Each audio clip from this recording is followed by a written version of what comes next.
مجھے سے پوچھنا تھا کہ میں نے سنا ہے one of my Muslim friend سے کہ آفٹر ڈیتھ سارے مسلمز جو ہے وہ ہیون میں جاتے ہیں and whoever is non-Muslim will go to hell. So I wanted a clarification on this point کہ ہر ایک کی آفٹر ڈیتھ جو ڈیسائیڈ ہوتا ہے وہ اپنے کرم پر ہوتا ہے. تو مجھے اس بات کے اوپر کلیریفیکیشن چاہیے تھے کہ why all Muslim will go to heaven and non Muslim will go to hell. If at all we do good deeds, like if non-Muslim also does good deeds, why they will go to hell? بہن نے اچھا سوال پوچھا ہے کہ ان کی ایک سہیلی نے کہا کہ مسلمان آخرت میں جنت میں جائیں گے، غیر مسلم دوزخ میں جائیں گے. مسلم مطلب وہ جو امن حاصل کرتا ہے، اللہ سبحانہ و تعالیٰ کے احکامات کے مطابق چلتا ہے، قرآن اور صحیح حدیث پہ عمل کرتا ہے، اسے کہتے ہیں صحیح مسلم. یہ بالکل صحیح ہے کہ جو عملی طور پہ صحیح مسلمان ہے وہ انشاءاللہ جنت میں جائے گا. لیکن آپ کا سوال تھا کہ جو غیر مسلم اچھے اعمال کرتے ہیں وہ کیوں نہیں جنت میں جائیں گے؟ بہن، جنت میں جانے کے لیے 4 شرائط ہے. جب میں میرا 10th اسٹینڈرڈ پاس کیا، میں سینٹ پیٹرز اسکول سے فارغ ہوں.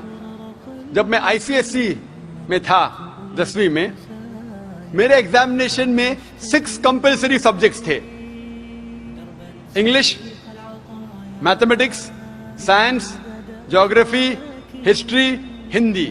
6 سبجیکٹس کمپلسری. 6 سبجیکٹس میں پاس ہونا کمپلسری ہے. اسی طریقے سے انسان کو جنت میں جانے کے لیے 4 شرائط ہے. یہ لکھا ہے سورہ العصر میں، سورہ نمبر 103 آیت نمبر 1 2 3، جس میں اللہ تعالیٰ فرماتے والعصر ان الانسان لفی خسر الا الذین آمنوا وعملوا الصالحات وتواصوا بالحق وتواصوا بالصبر. اللہ سبحانہ و تعالیٰ قسم کھا رہے ہے وقت کی، عصر کی. بے شک انسان خسارے میں ہے. صرف وہ لوگ جو 4 چیز میں سفلتا پاتے ہیں وہ لوگ خسارے میں نہیں ہیں. اور یہ 4 چیزیں ایمان، عمل صالحات، وتواصوا بالحق، وتواصوا بالصبر. جس طریقے سے مجھے 10th اسٹینڈرڈ پاس کرنے کے لیے 6 سبجیکٹس میں پاس ہونا کمپلسری ہے. مثال کے طور پہ اگر مجھے mathematics, English, history, geography, science میں 99% مارکس ملتے ہیں، 99%، اور ہندی میں صرف مجھے 10% ملتے ہیں، اینڈ پاسنگ مارکس از 40%.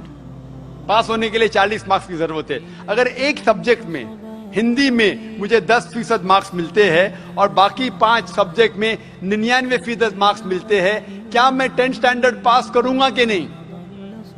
بہن، میں آپ سے پوچھنا چاہتا ہوں، کیا میں 10th اسٹینڈرڈ میں سفلتا پاؤں گا کہ نہیں؟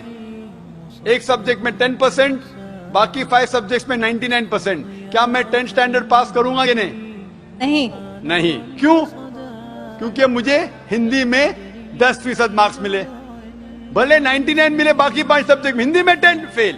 اسی طریقے سے جنت میں جانے کے لیے سورہ العصر کے حساب سے 4 چیزیں ضروری ہے: ایمان، عمل صالحات، نیک اعمال جو آپ کہہ رہے، وتواصوا بالحق، لوگوں کو حق کی طرف بلانا، وتواصوا بالصبر، لوگوں کو صبر کی طرف بلانا. 4 چیزیں ضروری ہے. ایک بھی چیز اگر ان 4 میں سے مسنگ ہے، موجود نہیں ہے، اگر آپ ایک بھی چیز میں فیل ہوتے ہیں تو آپ جنت میں نہیں جا سکتے. اگر آپ کہتے کہ آپ اچھے انسان ہیں، اعمال میں آپ بہت اچھے اعمال کرتے ہیں، مان لو آپ کو 99 مارکس ملے اعمال میں، 99، لیکن ایمان میں تو آپ فیل ہے. آپ یہ نہیں مانتے کہ اللہ ایک اور محمد صلی اللہ علیہ وسلم آخری پیغمبر ہے، جو ساری مذہبی کتاب میں لکھا ہے، تو آپ ایمان میں فیل ہے. آپ کتنے بھی نیک کام کرو، 99% ملے، 100% ملے، باقی 3 حصے میں ایمان میں لیکن فیل ہوئے، تو آپ جنت میں نہیں جائیں گے. اسی طریقے سے اگر کوئی انسان نام کا مسلمان ہے، اچھے اعمال نہیں کرتا ہے، نیک اعمال نہیں کرتا ہے، وتواصوا بالحق، دعوت نہیں دیتا ہے، لوگ کو حق کے راہ پہ نہیں بلاتا ہے، یا لوگ کو صبر کی طرف نہیں بلاتا ہے، صرف نام کا مسلمان ہے، محمد، سلطان، ذاکر، عبداللہ، تو وہ جنت میں نہیں جائے گا. اسے جنت میں جانے کے لیے ایمان، عمل صالحات، وتواصوا بالحق وتواصوا بالصبر،